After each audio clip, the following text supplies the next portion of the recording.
I thought that was the best apologetic for Donald Trump's candidacy, record, policies, ideas the American people have ever heard from anybody, is what I thought.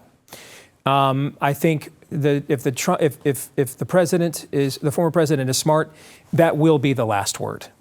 And he will not attempt to finish the job. Let that be the last word the American people hear. And I think, you know, there's some polling from Emerson today, and there's very few public pollsters that I have regard for right now. Emerson is one of the few that I do. And Emerson came out today with a poll of Pennsylvania that showed a clear majority of Pennsylvanians admit that Trump's policies are better for them. And yet their top line result in the state was still a tie. So there was a 7-point gap, which is monstrous, between people who admit that Trump's policies are better for them than who actually is willing to vote for him in terms of the margin.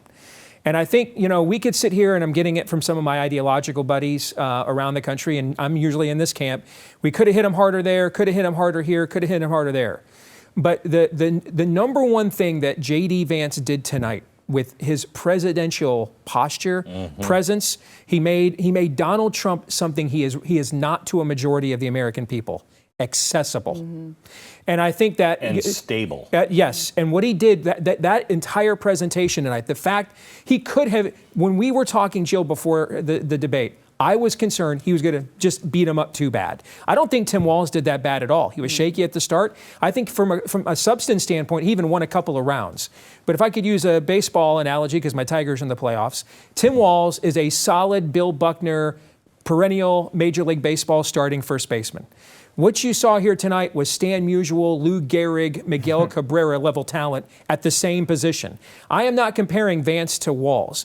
I'm looking at Vance trying to make a sale to the American people that Donald Trump has consistently struggled to make. Yes. He made that sale tonight. Yes. He closed that sale tonight. And he made Donald Trump accessible. He made Donald Trump stable. He made Donald Trump safe, reasonable, and some of the things that are that my fellow red meat eaters and dispensers are the most disappointed by tonight is exactly what Vance needed to do. This was an only Nixon could go to China moment where the guy that was the attack dog actually came on the stage and demonstrated presidential maturity and actually called people to something inspirational and to rise above all of the demagoguery. And as much as we need a fight and we need a trial, most Americans aren't ready for that, guys.